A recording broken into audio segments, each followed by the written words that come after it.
Hello, everyone, and welcome to the Keepin It Real podcast. I am your host, McKaylee Lonaville, and today I have a very special guest on. I have my friend Kendall Brown on. She is been such a good friend of mine for so many years now.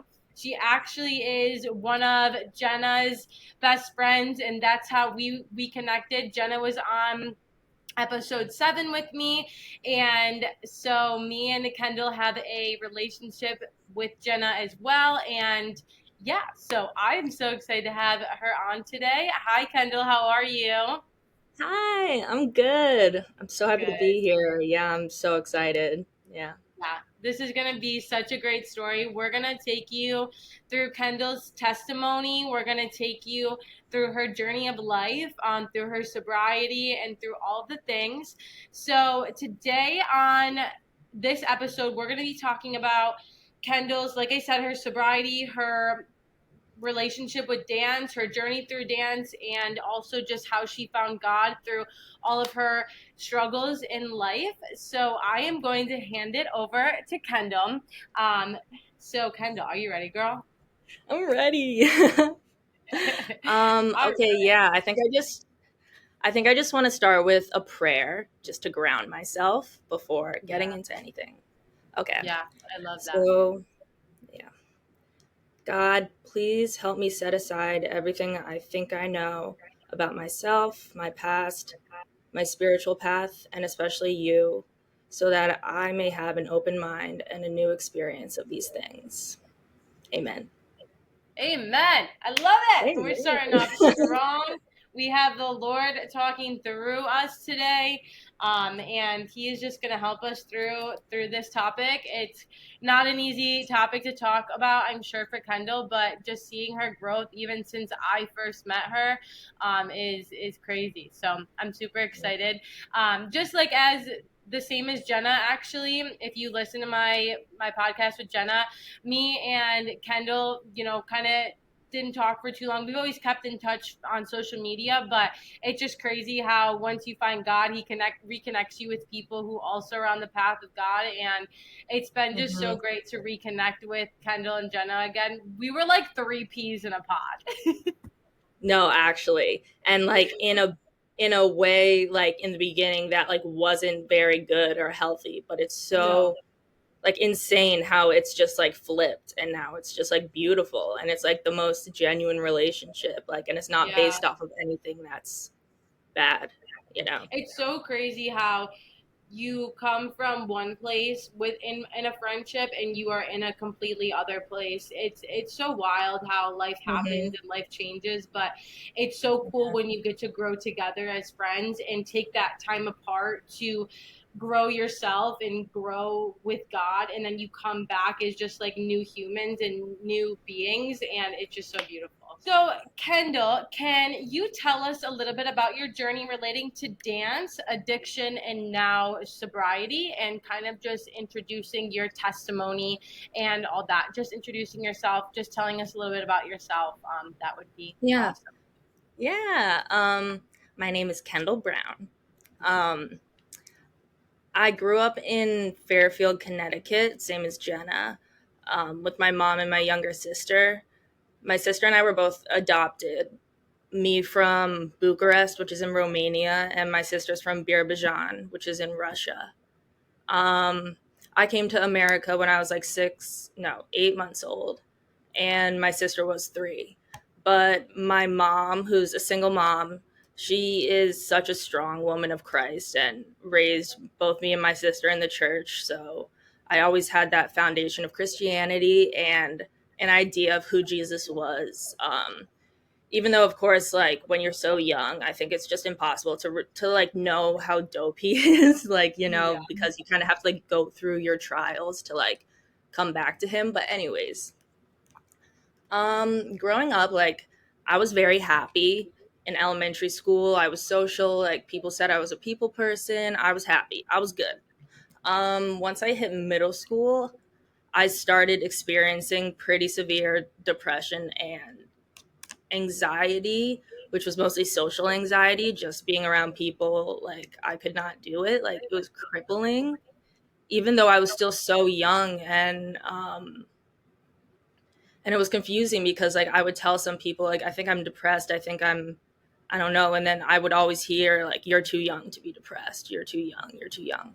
Um, but when I was in school, my voice would literally shake when I would talk to people, so I just stayed quiet. Like I did not talk in school, and I would hold back tears all day. Like at the time, I didn't realize that it was the result of very like deep rooted self-worth issues that go back to being adopted, being left at the hospital, just even when you're a baby and you don't know what's going on, you still have those wounds, and like they stay with you through your whole life unless you address them.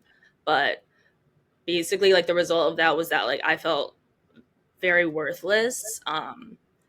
And because of that, I excelled in school in a very manic way because I felt like I needed to be perfect in everything I did, and like if I fell even a little bit short of perfection, like a 99, like I felt like I was dying inside. I was like, no way. Like, because when I would get like a perfect grade, it wasn't like I wasn't proud of myself. It was like relief, like, word, like, thank goodness I am worthy in some way. But I was also part of a dance company, and dance was my absolute safe space. Like my closest friends were those who were in my dance company, and they were the only people I could be myself around, the only people I like talked around. And but like even so, my obsessive need to be perfect and like to get the solos, the features, the recognition and the validation, it was so present, and I was just so obsessed, so sad, like when I because I wasn't getting like all these things that I was like so obsessed with, stuff that I thought would make me just good enough. I didn't Yeah. know I was already good enough, you know?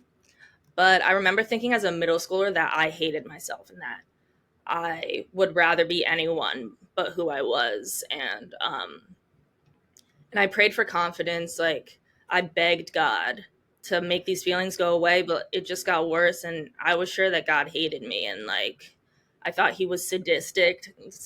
Like he liked to watch me suffer. I thought he was a silent God who just like, wouldn't help a girl out. And then like, but I didn't know that like I needed to go through this and so much more so that I would eventually be able to help people who are going through similar things. But I guess in high school, I was still like super uncomfortable around people.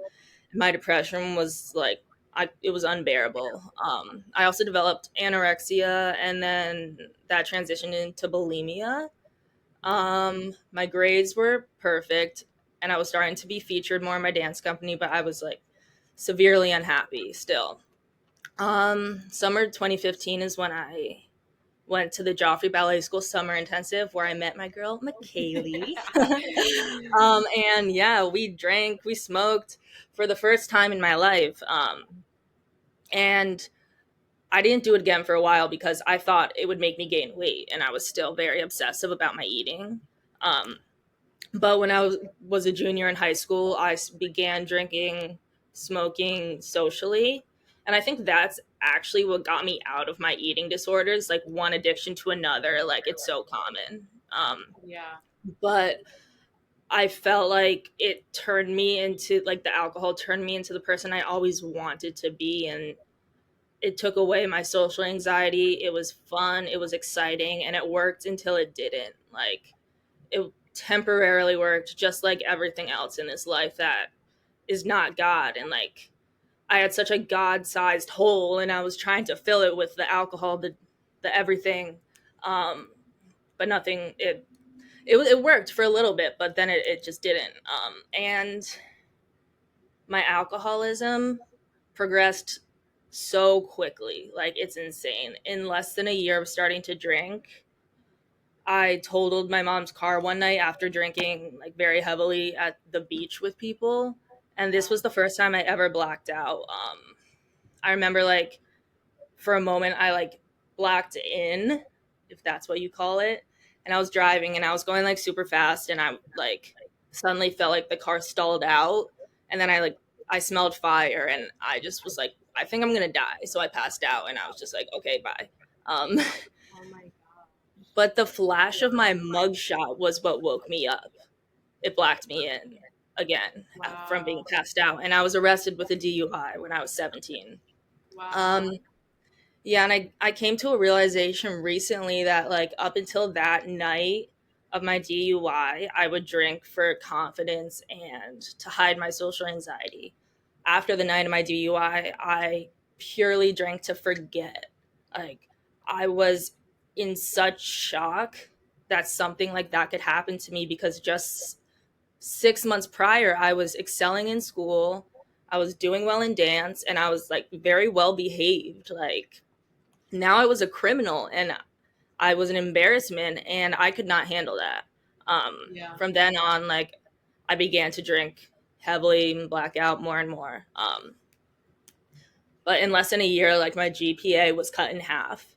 I quit dance and I went from being academically like superior, literally, to being at risk of not graduating. Like I was about to fail out because I wasn't even showing up to school. And I did not care. I could not care. Like, I just wanted to drink.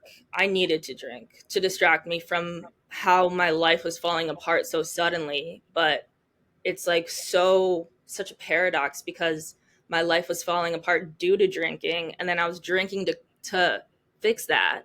And it's just like a vicious cycle of self destruction and then self pity and like back and forth, back and forth. Um, but I would pregame before seeing any human being, like even my best friends, my family. Not a single person knew how much I was drinking or how bad it was. Like I had bottles hidden all over the house, and I would drive far away to like a dumpster, like a random dumpster, so no one would see my empties like in trash cans nearby. And I was like, I was sneaking around, I was lying, I was stealing, and I totaled three more cars due to drunk driving within the following couple of years. And it's honestly a miracle that I'm not in jail for life and that I didn't get injured or hurt someone else. I also in high school, this is like kind of minor, but like I became addicted to Adderall, which I think is very common for people in high school and college. I think that's so common, but um it's a part of my story I often forget about because it was just if I didn't take the Adderall, I would sleep all day, and so it just made me like functional. But Yeah. I didn't need the Adderall. Like I just like worked up to taking so much that if I didn't take any, then I would not be able to function. But that led to like later drug problems. But I also looked like a mess. Like I had cuts and bruises all over me just from stumbling around drunk, and people would joke about me being abused, and I'd just be like, "LOL, yeah, like that's hilarious." But once I had my boss actually come up to me and ask me like if everything at home was okay or like if I was going through like any physical like problems, but it was just me doing it to myself from being under the influence. And then like in senior year of high school, I actually severed an artery in my ankle because I kicked a glass bottle like at a house party, and I felt nothing when it happened, but like I needed surgery and I did not care. Like that's the thing. I was like, put a band-aid on it, let's go party. Like but I needed surgery, and like I just had such FOMO, like didn't want to miss out on the partying, the drinking. But my mom once told me that like my high school graduation was the saddest day of her life. Knowing that I could have been up there making a valedictorian, a salutatorian speech, like, but instead I was drunk and I was high. And before graduation was the first time I ever did cocaine. And then the day after I graduated high school, I was sent to Arizona for rehab. But I checked myself out like within a week against medical advice because there were graduation parties and I needed to be there. Yeah. Um, and I needed help, but I didn't know that, and I didn't know anything, and I was just so lost. Like my priorities were drinking, partying. I'd completely lost touch with God, and but at this point in my life, I didn't care. I just didn't care. Yeah. Um, over the next few years, like I hopped from college to college because I had no idea what I was doing. And I went to rehab a couple more times, but I ended up at Joffrey's Jazz and Contemporary trainee program, which is where I graduated from. God bless. Um, but like when I was there, the first couple years, I was drinking every day, blacking out, and going to dance from like 9 to 5, like every Yep. day, hungover. I was shaking. I would hallucinate because like I would get like delirium, like alcohol induced paranoia, and um, yeah. So that was like the first couple of years, and then like the pandemic hit, and I went back home to Connecticut. So like I hardly remember anything from this time except for the feeling of fear that I would get when I was running low on vodka. Um, my therapist during this time, she was encouraging AA. She was like trying to help me in any way that she could, but like she was asking me like, what do you feel when you think of stopping drinking? And I was like, I don't, like, not like I could really feel anything when I was like in that state, but I was like, my throat, like there's something in my throat when I feel that. And she's like, Kendall, that's fear. Like you're scared of giving up alcohol. And that was the first time I was able to like recognize like the fear of a life without alcohol. But it was during this time, like in the during the pandemic, that I also reached out to my artistic director one night.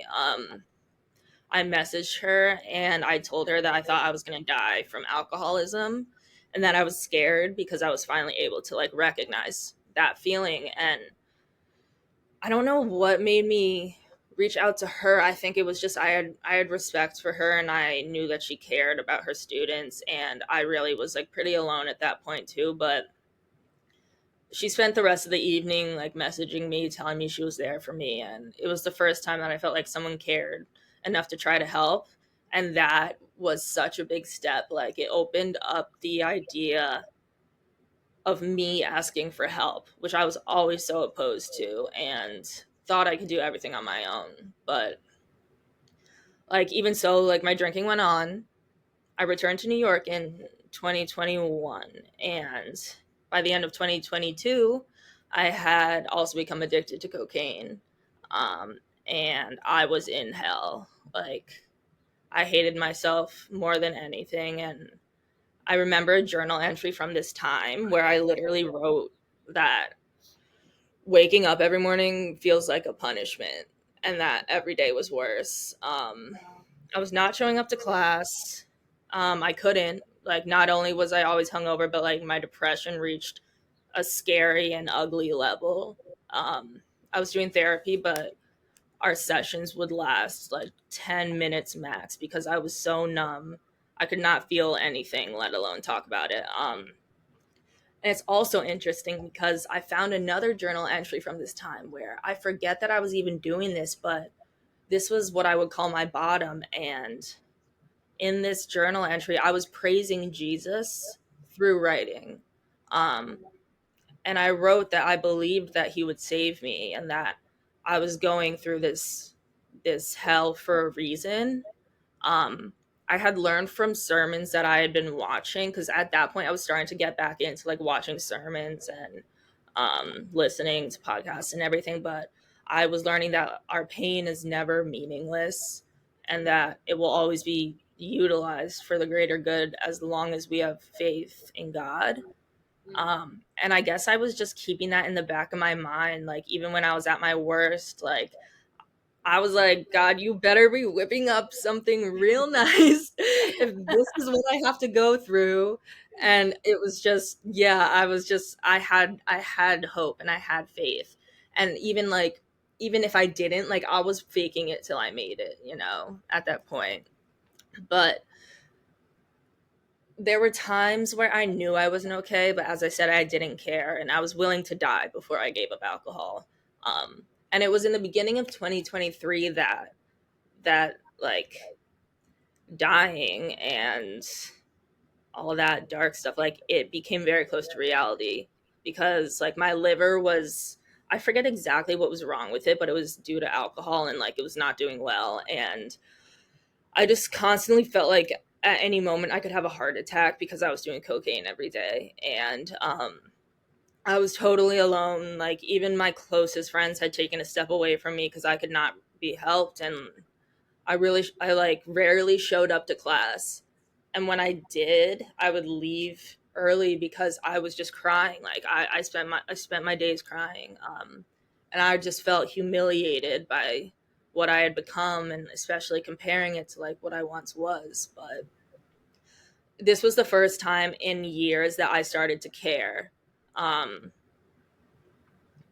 and so I started going to AA in the East Village, and through that, I was able to surrender to the fact that I had a very serious problem and I could not handle it on my own. Yeah. And this was the point where I wanted to stop so badly, and I knew I needed to, but for a while, like, I could not because it had become such a habit, such a routine that um, even like my greatest want to be able to stop just like wasn't enough. And like it was different from the past when I had no desire to stop and like never could have imagined myself being sober. But I had been so comfortable with being an alcoholic for so long. But like in within the course of, I'd say, like a week or so, like it suddenly became very, very uncomfortable and scary and heartbreaking, for real. Like, I felt heartbroken every day, like I had a broken heart. Like, it's the worst feeling, but like that pain was so great that I needed to do something. And attending Alcoholics Anonymous was so good for me because, and I still go like every day because like it gives me the chance to relate and connect to other people who have gone through something so unspeakable. Like, and our stories may differ slightly, but all the emotions and feelings of powerlessness, hopelessness, they're all the same. And when I went to AA, I saw something in these people that I wanted. I wanted that. And like the hardest thing for me was asking for help. Like, I would go to the meetings and I would just sit and watch and listen like for a while. But finally got the courage to like be able to like say a word to people or like raise my hand. And like building that community has been so beautiful. And um yeah, my sobriety date is March 27th of 2023. So it's been Wow. like a year and like 3 months. And dang, bro, like I can't describe how good God is. Yeah. I can't believe it. It's a miracle. It's so insane. Yeah. Like, Wow. yeah, and like that's like basically my story. And like up until there, those were like all my hardships. And then from there, it's just been like every day is like learning something new about myself. Like, especially in sobriety, there's no end to the goodness that you can like. I find stuff about myself. I find out stuff about myself every day, something new, something amazing. And it's like my brain is actually able to like take in this information and understand it, or try to understand it, where like my brain was just not working for a long time. Yeah. um but yeah, sobriety has been beautiful and amazing, and my walk with God has become deeper and deeper every single day. And it's like my dancing has improved like immensely in the past year or two because I'm actually able to like remember choreography. And like when you're drinking and you're doing all these things, it stunts your growth in every way imaginable. Stunts your brain growth. Like, that's why people who start drinking young, you can kind of tell, you're like, why do they seem like so immature, even when they're like in their 20s? It's because like Yeah. your brain physically can't grow. Wow. And yeah, but it's been amazing and so great. And I'm just so like honestly so happy that I'm able to talk about it with you. Like, I am actually very blessed that you asked me to be here and talk about all Yeah. this. So I just am like blown away. Like I knew you, and like I knew yeah. like you for so long and had no idea that you were going through all of this. And it's Mm-hmm. like so crazy, like that you just like never know like what someone's going through until like you talk to them. And like Mm-hmm. it's so crazy to see also like what God does. Like you came from such like a dark place and you are just like so uplifted and so like different now. And it's amazing that you can get to that place through God, and some people can just never find a way out, you know? Mm-hmm. And some Mm-hmm. people will just never find a way out because they're so scared of finding that way out. And also, the enemy just has them has such a strong hold on them. Mm-hmm. And it's so crazy to think that the enemy has that power over you, and that enemy has that power over people when God should have all of the power. But Mm-hmm. there's so much brokenness and there's so much evil in this world because of the enemy that people can't get out of it, you Mm-hmm. know? And Yeah. it's amazing that you took that step to want to get out of that. And that's such a gift from God that you did get that chance to do that.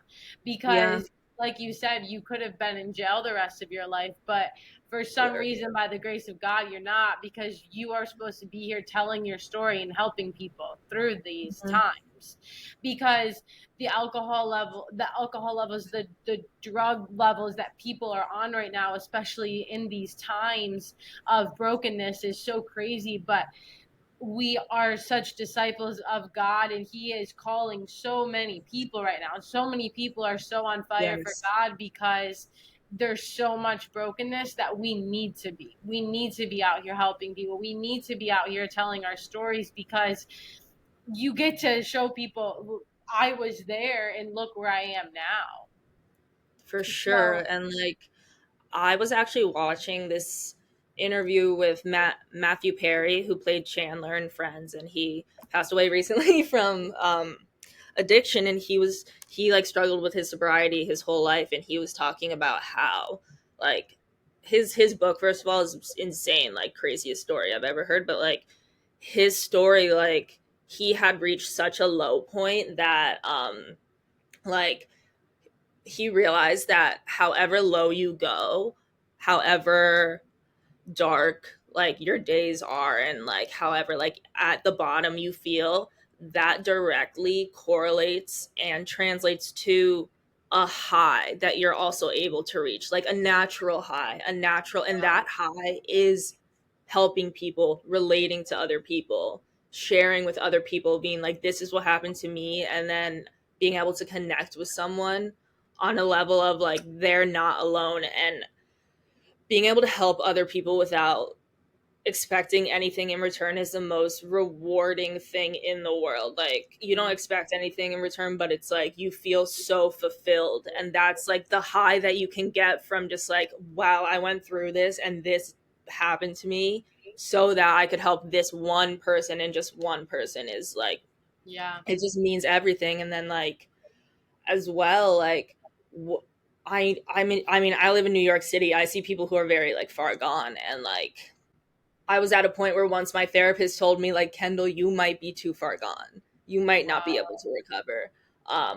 And like so I just think that the fact that I was at that point is like I feel confident in my ability to help anyone who's struggling with addiction, and maybe not like cure them, get them sober, but like I can support them in a way that like I know I needed, you know. yeah, yeah. And just hearing like you talk about this too, which I never knew until today. Like, so just so everyone knows, like, Kendall shared her testimony through an email like before we started, but I didn't want to read it until talking to you because Ooh. I wanted to know. I wanted to know with you guys, like with knowing, like I wanted to hear it first. Um, because I wanted to like feel all the things, and I'm feeling all the things right now for you. Like this is, I had no idea like what you went through. And I think the part that hit me the most was when you told me that the first time you drank was with me. Because Mm, not that I'm putting blame on myself for it, but I'm feeling the things because I was that influence to you starting something Mhm. like that would absolutely bring you to the darkest place. Mhm. And I think this is a great lesson for me and for anyone listening, that if you are pointing people towards drugs and alcohol, you have no idea what it's going to do to their life. And you have Mhm. no idea how where they are and their mental stability, that if you think that you are bringing them towards something that's going to make it fun and make them drown away the pain, you have no idea what it could turn into, and you have no idea the repercussions that people could have from this. You know what I mean? That's so And good. it's like you can't just think about yourself. And I think about it all the times, not even just with you, but all the times with all the people that I told to just go and drink, and all the people that I said, Mhm. let's go out and party and let's go have fun. Like, I had no idea where they were mentally. And because all I was thinking about was myself, you know, Yeah. and all I was thinking about was, oh, I need to have people that I can go and drink with to have a good time, to help me forget about the things, help me drown away my pain. But look where it ultimately led you. You know what I mean? Mhm. Or led you in that path. And again, I take partial blame in it because that was, the first part, but you just never know bringing someone to drinking and alcohol where it's going to bring them in their life. And Yeah. I think that that's just something that everyone forgets about because we're always so focused on ourselves. We're so consumed in ourselves. How can we feel better? What can Mhm. we do to be the cool people or to do this? And it's like, no, we got to think about other people too. Mhm. Yes, you're important. Yes, what you're feeling is important, but when you're bringing them to things that are negative, you need to be thinking about them before you're thinking about yourself. Yeah. And if when I'm bringing people towards light, I'm thinking about, bring people towards lighter things, towards God, towards all those things. So we need to be thinking about people just as much when we're bringing them towards darkness, you know. Mhm. So Yeah.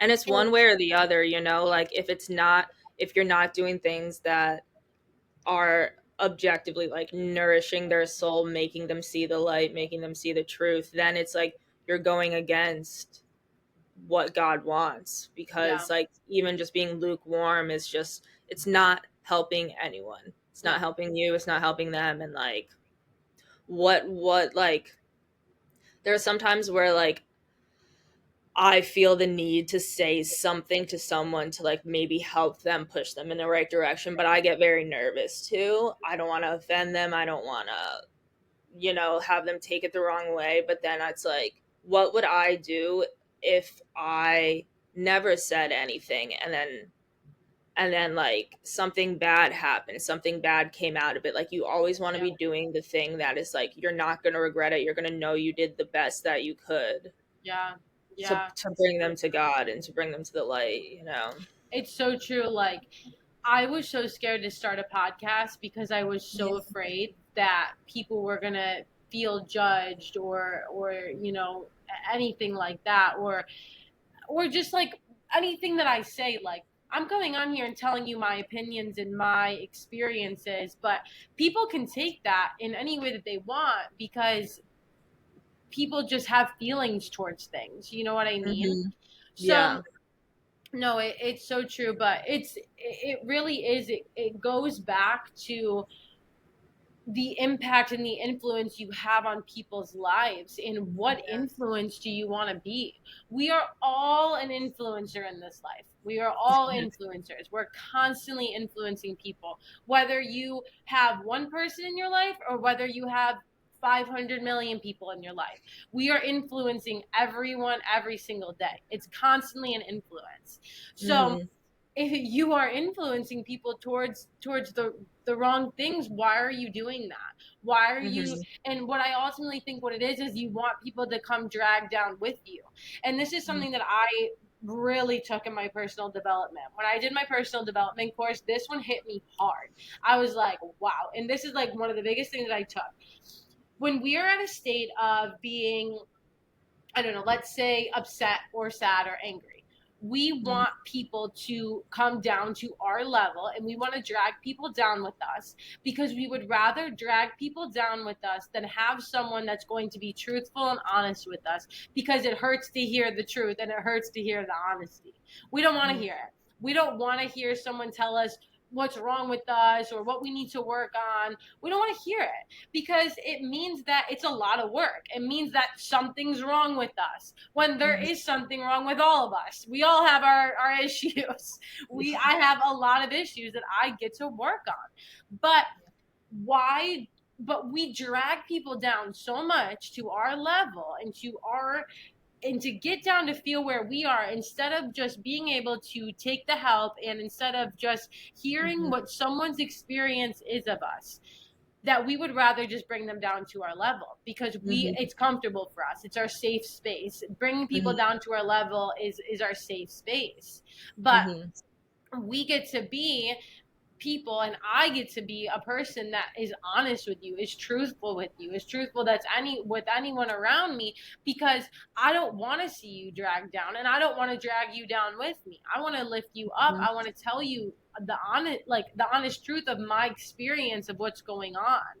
Mhm. And I think that's also something, when you are telling someone or asking or helping someone, you get to say, this is my experience. You don't get to say, you did this. You get to talk from experience instead of talking at them. So Yeah. yeah, I think Yeah. that's something like a huge lesson that I just took from your whole testimony and everything, is that we get to look at where we are bringing people in our lives, Mhm. where we are bringing our circle in. Are we lifting them up, or are we lifting them down, or bringing them down, not lifting them down, bringing them down? So yeah, yeah, Yeah.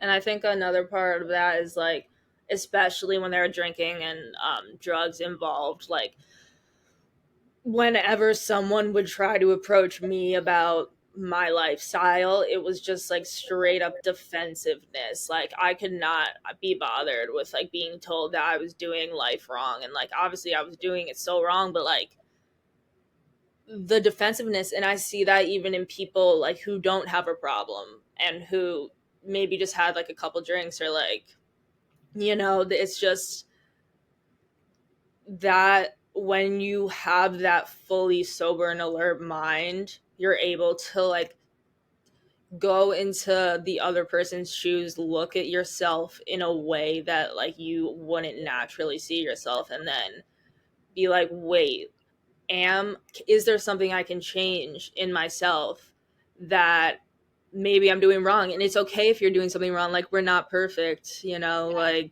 yeah, yeah, absolutely. We're like supposed to be self-correction is so learning. important. Yeah, and we're supposed to be learning. We're constantly learning. We're constantly Yeah. evolving. It's all a part of the journey. Um, Mhm. but yeah, I mean, I think about even when I was drinking. I mean, when we were friends, when we were close, we Mhm. weren't mentally okay, and it comes from your past experiences. It comes from your childhood. It comes from Totally, all yeah. those things. And my past experiences were that I came from a fatherless home, so I felt a lot of rejection. Coming from dance, you can completely understand this level. You are constantly getting rejected. You are constantly being told no in dance. You just are. It's a part of the dance life. It's a part of the Yeah. entertainment industry. You are Yeah. constantly at a state of rejection. You're constantly at a state of proving yourself to people. So that's where I came from. I came from constantly proving myself and who I was to everyone around me, and proving that I was the coolest person, so that I didn't have to feel that rejection. But I really was rejecting myself in the end. Dude, we're And so similar. when you are in that partying and drinking phase, you can't come to your thoughts of what's going on in your life or what you're doing wrong. And people Mhm. are telling you like something's going on, like you're not okay, you're not normal, you're in a bad state. You don't Mhm. want to hear it, Yeah. because you don't want to come to the conclusion of I have to change and I have to do something different. You just don't want Mhm. to. And the first time that I ever experienced that I needed to change or be different was when I started dating Chase, and who I'm dating right now, Yeah. because he had gone through so much personal development stuff in his life that once he like, started to really know me, he's like, okay, I think that you may need like some help because you are repeating patterns that like just don't make sense, like Yeah. you're holding yourself back from your truest potential. You're holding yourself back from who you could really be. And I was like, no, I'm not. Like, what are you talking about? Then I went to this personal development course. I'm like, wow, I got some issues. Dude, literally, yeah. Yeah, you can't see it. And it's like it's crazy because like these things don't make sense. Like that's a big part of AA too. It's like literal insanity. Like just doing the same thing over and over again thinking it's going to be different. Like if I change from vodka to wine, like I won't get as drunk, or like if I try to limit my drinking, if and then that applies to like normal like non-alcoholics too. It's just like stuff that doesn't make sense.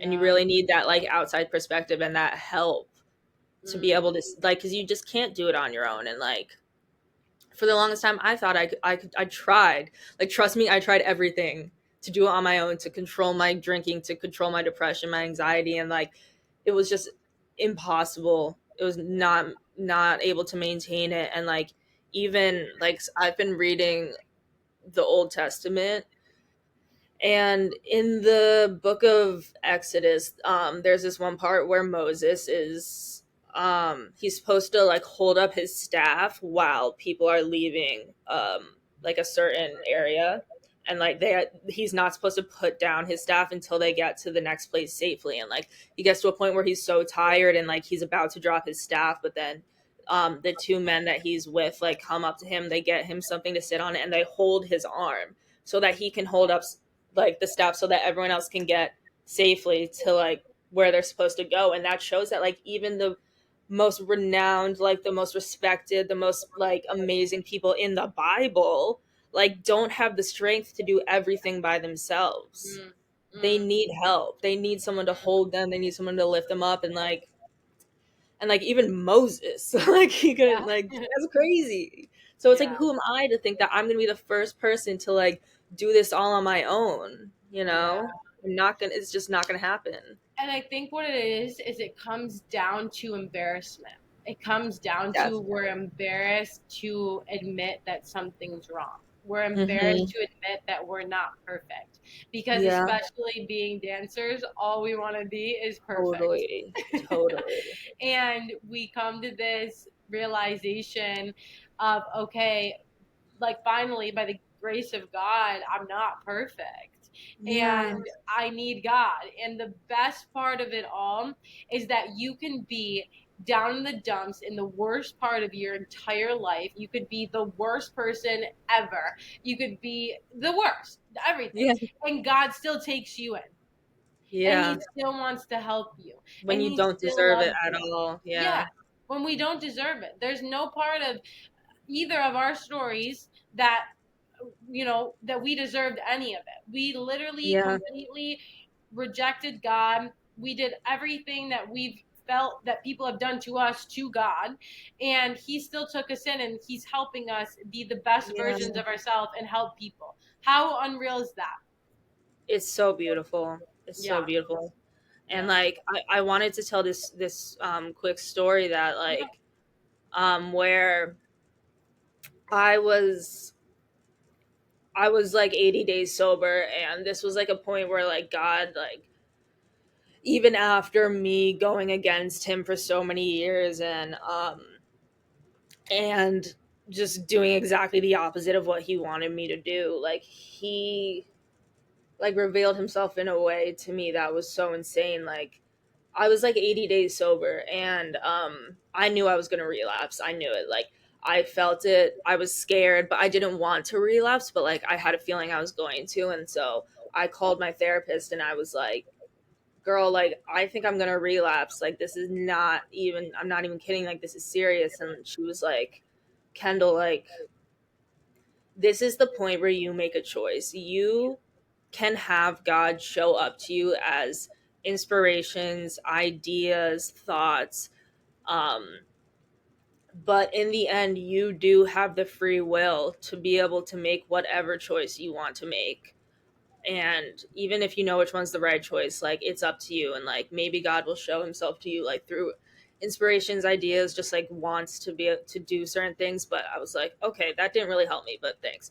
And then like basically saying it's all on me. And Yeah. then and then I was like driving to pick up my mom from work because we only had one car like at that point, and I was picking my mom up from work and I was in tears. I was driving and I was like, I said a prayer that was something along the lines of, if I am doing the right thing and if I am meant to be sober, show me a sign, show me a rainbow. And it was within 5 minutes that there was this brief and random storm that ended in a rainbow. And it was like insane. I was like, whoa, that was weird. Okay, I don't know. But then when I was driving home from picking my mom up from work, there was another brief and random storm. And then there was another rainbow over my house. And so at this point, I was like starting to feel a little bit better, and I was like, well, maybe God's trying to like communicate with me. And so I decided to go to a meeting, like an AA meeting. And on the way there, like once again, brief, random, out of nowhere storm that ended in a rainbow that was over the church where the AA meeting was being held at. So it was almost like God was like welcoming me home and like making it so clear to me, yes, girl, this is what you're supposed to be doing, you're supposed to be sober. And it was just so obvious to me. I was like, okay, say no more. That is Got you. clearer than I even asked you to make it. You ask God for something, and like even if you've gone against him for so long, if you have the true want and like, will to be with him, he will, you'll ask him for something and he'll deliver 1,000 times over. There was this other point where like my mom got to the point where she knew that like she couldn't help me, so she changed her prayer from like being able to help me to like sending someone in my life who would be able to help me. And always says that she asked for a person and God sent an army. I had my therapist, I had Jenna, I had my artistic director, I had my boyfriend, who was just like such an inspiration, really like was the last person to pull me out of like the addiction. And it's like she just asked for one person and he sent a whole squad, you know? It's just more than you can ever imagine what God has in store for you and like what his plan is. And that's even if you're going so against him, like his forgiveness is just like, it's so beautiful. Yeah, no, it is. And I think the other thing to like take into consideration though is that it's not just asking God, it's actually putting to have a relationship with him. Mm-hmm. And that is something that I've definitely had to realize because like when I first started, like again, I've always believed in God. He's always been, I've always loved God, but really started my whole walk with him this past September. And nothing really was changing in my life because I Mm-hmm. wasn't really doing the work.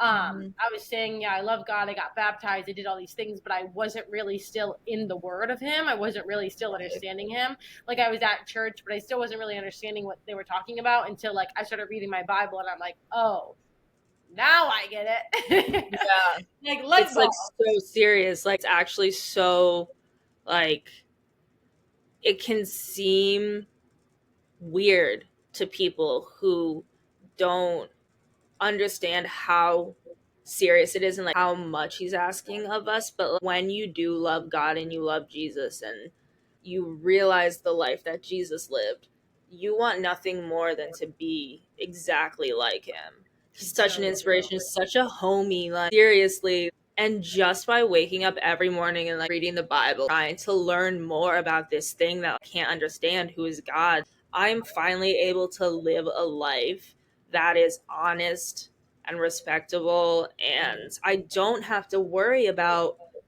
being caught in a lie, being caught Mm, stealing, like how I used to. Like I used to live in fear, like, just being yeah. afraid that people would find me out because I had so much to hide. But now it's just I'm so blessed to be able to just like be myself and not have to like hide any part of me, you Yeah. know?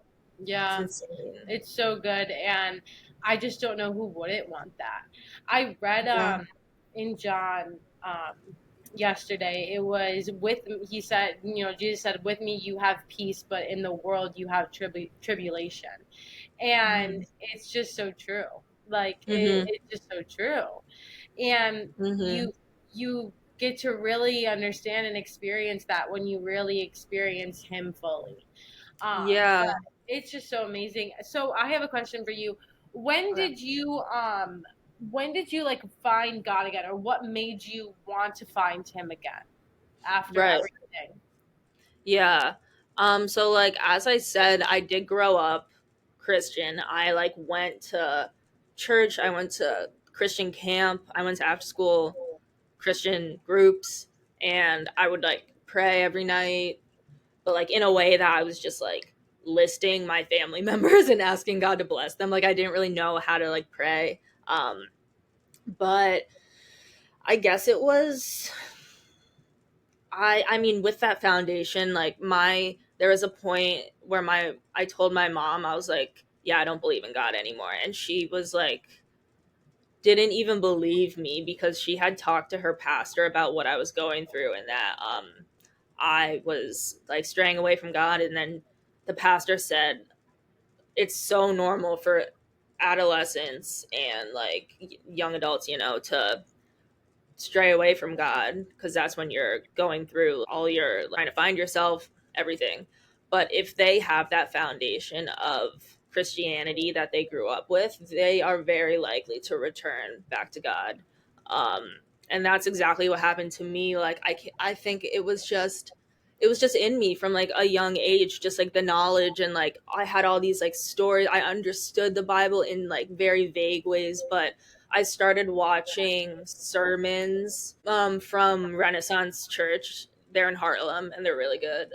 And like that's when I started like realizing how much every single sermon applied to me and how I could take so much from it. But still, I was not praying because at like this point, I was thinking I knew I was praying wrong, and I didn't really know how to pray, so I was scared to pray. Which like the answer is never to just not pray, like always like be talking to God. But once I got to my bottom and I was like fully broken and I needed help, my praying was just me ugly crying like with Jesus. And I think that was the most raw, the most beautiful like kind of praying that I've ever done, because it's not even like I was really saying words. It was just actually just pouring my heart out to like asking for help just on my knees, like knowing that I am nothing without him. Yeah.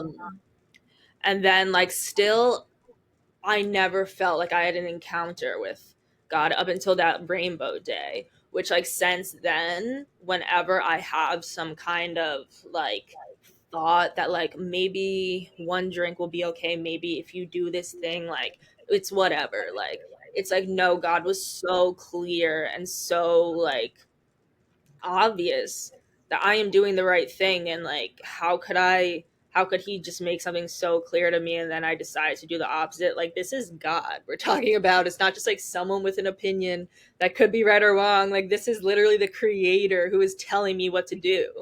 And Yeah. like since then, just being able, just the sobriety like truly is my foundation to be able to grow my relationship with God. Now I've been like I finished the New Testament, I've like been doing the Old Testament and praying. And like it is hard, it is like, I mean it's easy, but it's like the consistency aspect of it can be just like sometimes you forget, like life is like busy, sometimes you're tired and now you just fall asleep and like you forget to pray. And like but I've found that like prayers are being answered that I have been praying for a long time, and that's because I was consistent with it. And you could say a prayer and then you're not going to get it in a second.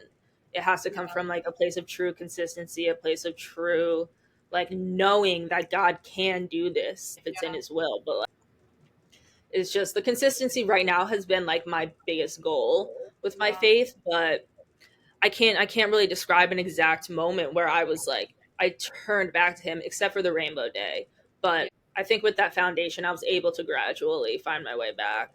Yeah. Yeah, no, I agree with that because I had that foundation too, like growing up. Like I grew up in a Christian household. But yeah, Mhm. I think it's so true. Like when you have that, you'll always come back to him. Also, I wanted to just touch on a little bit when you started becoming like sober, because like when I knew you, when we used to hang out and I used to come, you had it. you guys had a huge group of friends, you and Jenna. You guys had Mhm. a bunch of friends. Like when I came there, we always were at parties. We were doing all these things with all these different people. Mhm. And it was very similar in me. Like I had a lot of friends growing up. Like it was always a part of like 500 different groups of friends because I Yeah. just wanted to be liked by everyone. Um, how was it? And did you have to cut a lot of people out of your life once you Mhm. decided to start being like start your sobriety journey and all of that? Right. Yeah, absolutely. I think that is so like that was the hardest thing. Maybe not it was so hard. Yeah, It because did have a lot of friends, like drinking buddies, but none of us treated each other with love. None of us like actually cared about each other. Like I'm just thinking of like all the people that I would party with. There are like some people who I'm still very close with and like have been my ride or dies like since forever. yeah, But there's very few of them. And like I think that I remember there was this one day where like I was like getting such FOMO from there were people hanging out at a club drinking and I was sober, and so I didn't even want to go, but like, just the fact that like, I wasn't like asked to go, I don't know, like it is a grieving process because you're saying goodbye to not only your old self but your community of people who you thought but you were lied to. Like in your head you thought these were like the people that like you always had so much fun with, that like they were there for you when, but it's like not true. And then when I got sober, yeah, it was definitely kind of lonely in the beginning. yeah, um but that was definitely needed because it got to a point where like I would see people posting things of them drinking or partying like in a way that I suddenly found repulsive. Like yeah, I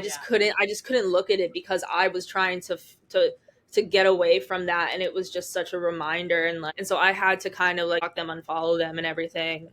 And then they would have their own reasons for why I did that. yeah, But they don't know that I like what I was going through. They don't know how it was affecting me, and that's okay that they don't know because I'm not trying to please everyone. Can't please everyone. and also you're getting out of that and they're still stuck in it, you know, Yeah. so Yeah. they don't understand it, they take it personal. And Yeah. that was something that I really had to figure out too when I decided to cut a lot of people off my life. Instead of being sad about it, I kind of was just like, well, that just doesn't work for my life, it doesn't align Mhm. with my values anymore. And Mhm. that's okay. And you can Yeah. take it how you want it. I still love you and support you. And if you need anything, I'm still here. But Mhm. your values just don't align with mine anymore. Yeah, and it's totally possible to still want the best for someone. Like, it's not like I look down on them or No. like I want them to know that what they're doing is probably not gonna lead them somewhere that like that will make them feel good about themselves. But like, are they ready to hear that? Like, if I were to approach them and say something like that to them, would they listen? Would they hear me? I just like don't think so. And like if they do get to a point where like I think that they would hear me and they would be willing to listen, then I am more than willing to be there for them and help them through it. Because I was friends with them for so long, and I do care about them and I want the best for them. But Yeah. in this moment in time, like it wouldn't help anyone because like Yeah. I was at that point where I was not willing to hear anybody, Yeah. so I know what it's like and I feel for them. It's hard though.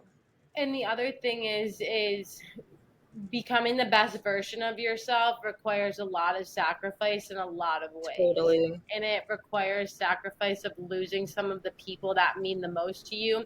And it Hmm. also requires a lot of sacrifice of losing your fun that you used to have and Oh having my to learn gosh, new this fun. was such a thing for me. Yeah. Yeah. When I was like stopping drinking, I was like, how am I gonna have fun? How am I gonna be fun? how am I going to be funny? How am I going to talk to people? How am I going to want to be able to like dance like in a club like Yeah. but I don't need to even be all those things. I don't need to be the entertainer. I don't need to be hilarious every second. I don't need to be the person on the dance floor like doing the most. Like that's just if that's not who I am, I needed to become okay with who I actually was. And there were some times where I tried to go out like while I was getting sober and I was just like, dang it, like I'm not the life of the party right now and like that sucks, but like, it doesn't suck. Like it's okay. You Yeah. know, and it's like you don't have to be that like the entertainer, the fun person. It's okay to just be there and like enjoying people's presence, you know, but Yeah. the fun that I've found in sobriety and the ability to like be able to make memories for the first time in a long time, like actual memories that like I can recall. It's Mm. like it's priceless. It's more precious than any night where like, I thought I was having so much fun, but I you mean, know. think about like when we hung out, and it's like sad to me that like I barely even remember it. And Yeah. I know that we hung out, and I know that we had so much fun, but like I barely remember it, you know, and Yeah. it's so sad. So I think that's also the crazy thing is I was scared to go all in with God, and I was scared to like become like this, how do I even say it? Like I was scared to just like be this like Jesus girl because I was Yeah. like, how do Jesus people have fun? How do they do it? Yeah. I don't get it. Like, how do they have fun? Because I was so used to having fun in like the wrong ways. And Mhm. also, I think another point that I want to hit on what you just said too is that you wanted to be the life of the party, and so did I. And I think what that comes down to is wanting to be the center of attention because we didn't have enough attention growing up, and we didn't Mhm. have enough attention from like from for me personally from a dad. I didn't have the attention from him, so I had to constantly be getting the attention in Mhm. that way. um Definitely. so I think that's something that's like a huge revelation, a huge realization for me. But I think you can be fun. Like I'm like the most fun version of myself now, and like the most Right. fun version of myself in like the healthiest way. Like Exactly. Yeah. like I know how to have fun, and it doesn't it need to involve going to a club and drinking and partying and dancing and doing all these things.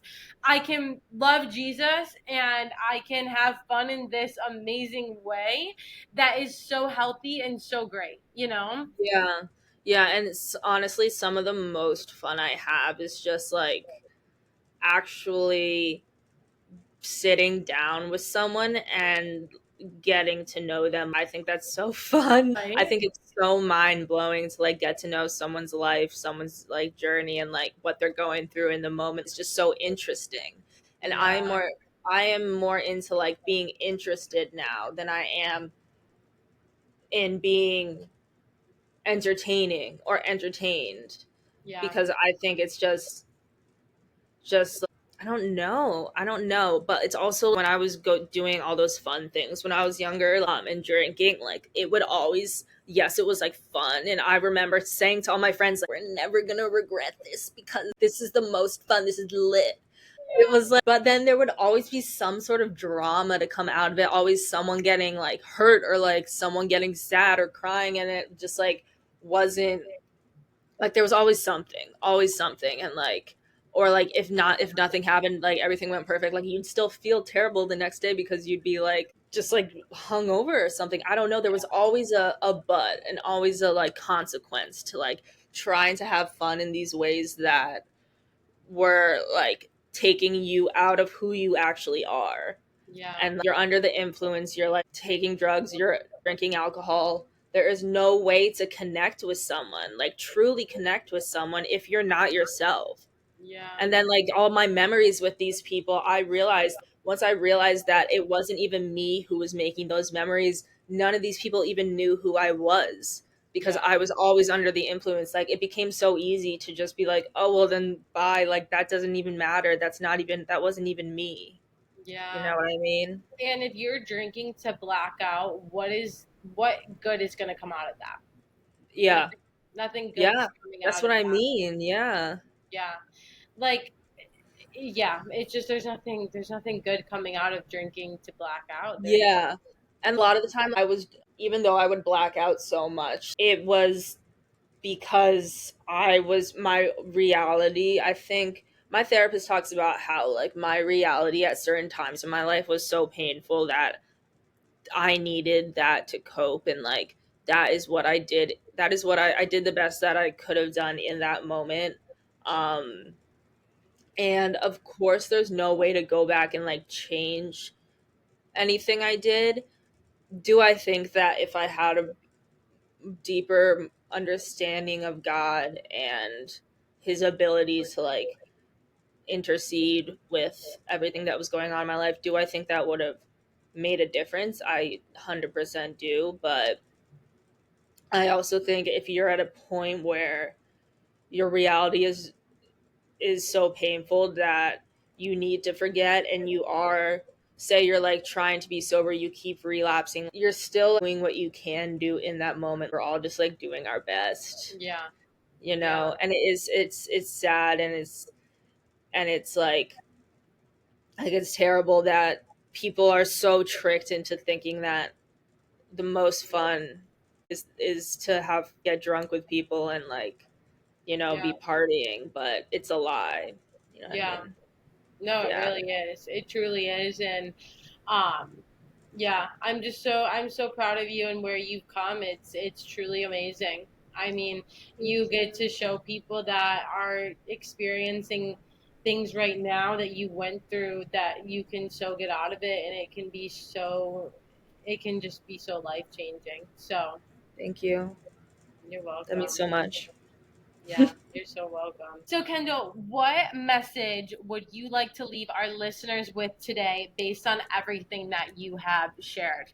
I think that, well, something that I would have liked to hear when I was going through everything I was going through, just it sounds so cliche, but cliches are cliche for a reason. It's because they're true.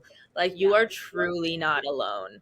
And if you're afraid to ask for help, if you're afraid to reach out, just you need to bite the bullet and do it, because you will be so amazed at the amount of people who are willing to help and are excited to help and like will do anything for you, even if you don't know them. People in AA, they will drop everything, come over if I feel like I'm in trouble, and that does exist, you know. So even if it's me, like, even if you want to reach out to me on Yeah. Instagram or something, like, you know, don't be embarrassed to ask for help. It's what we need. It's like so essential. Um, but yeah, I think that's the main thing. Awesome. I love that. Yeah, we're not alone. There's so many people, and there's so many, we have such a widespread variety of people, especially through social media. And Hmm. social media can be such a negative place, but the beautiful thing about it is that it connects us with people who go through things like we have, and it Hmm. connects us with like-minded people, and it can be such like a helpful tool. Like, if I didn't have social media, I would have never known about the podcast I listen to now, and I would never know about the things that I'm going, like the things that have helped me. Hmm. So yeah, I just, it was such a blessing to have you on today. You have just seeing like how different you are, like even listening to you talk. You mentioned in the beginning that like your voice used to shake like when you talked, and like I just remembered that when you said that, I was like, oh my gosh, you're right, and it doesn't do that anymore. And it's like, so it's just so cool to see. It's so cool to see people that you love grow and transform into something so amazing, and like just watching you and Jenna transform and seeing that you both have each other as well to transform together is something so beautiful. For And sure.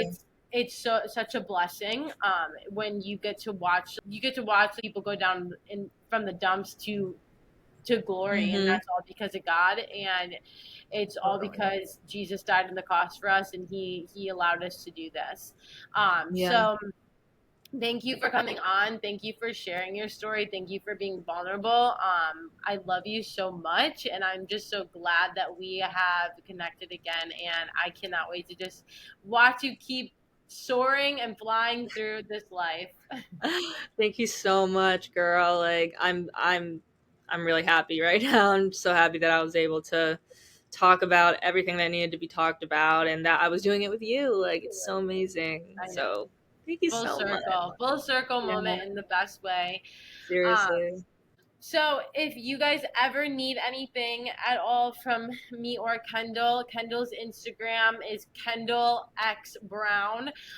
Please follow her, show her some love, and again, I love you, girl. I'm coming to visit you and Jenna, like literally tomorrow. Yeah. Oh, you kill me. But anyways, thank you again for coming on. Thank you guys for listening, and just share her story. Share this with anyone that you think could benefit from this, anyone that you think has gone through this, that you know. Just please share this. We want to encourage, we want to spread love, and we want to just help anyone that is in need. So Kendall, thank you again for coming on. I love you, and Thank as you. always, you guys keep it real out there, and I will see you on the next one.